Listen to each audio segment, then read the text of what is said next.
Loan का नाम सुनते ही लगता है कि अब तो जिंदगी बर्बाद, खत्म, टाटा, गुड बाय, गया।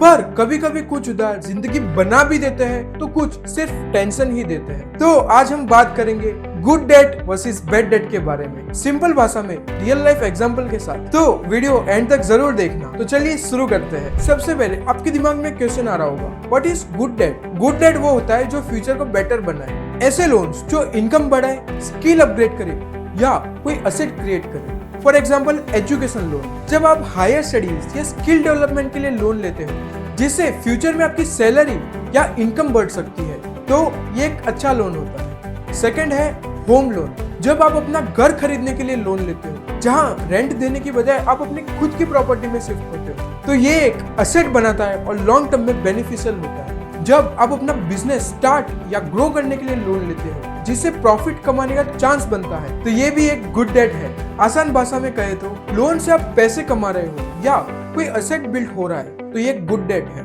Now what is bad debt?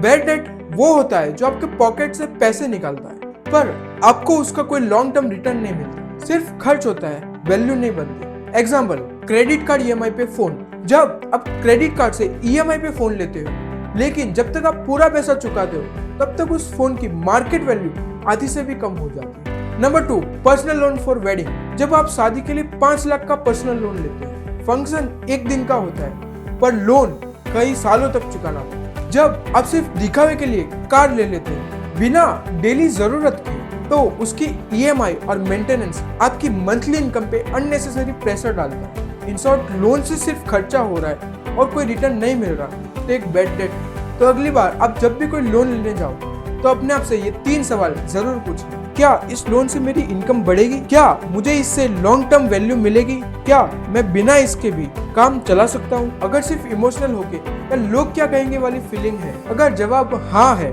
तो भूल जाओ भाई, तुम रहने दो। अब सबसे जरूरी बात, how to handle debt wisely. सही रीपेमेंट प्लान, लोन लेने से पहले ही सोच लो कि कैसे और कितने टाइम में चुकाओगे। नंबर 2, इंटरेस्ट रेट कंपेयर करो। क्रेडिट कार्ड और पर्सनल लोन का इंटरेस्ट हाई होता है तो उसे अवॉइड करो और मिनिमम ड्यू का चक्कर तो मत ही करो। क्रेडिट कार्ड का मिनिमम ड्यू भरने से सिर्फ इंटरेस्ट बढ़ता है, पैसा नहीं चुकता। नंबर 3, लोन टू लोन जगल से बचो। एक लोन चुकाने के लिए आपको दूसरा लोन लेना पड़े तो आप गलत ट्रैक पे। दोस्तों, उधार लेना गलत नहीं, लेकिन बिना समझे लेना सब कुछ बिगाड़ सकता है। गुड डेट आपका फ्यूचर बनाता है और बैड डेट सिर्फ बोझ बढ़ाता है। अगर वीडियो पसंद आया हो तो लाइक और शेयर करिए अपने दोस्तों को, और ऐसे ही सिंपल फाइनेंशियल टिप्स के लिए IT SaaS फाइनेंस को सब्सक्राइब करिए। तो मिलते हैं अगली वीडियो में। Till then stay safe,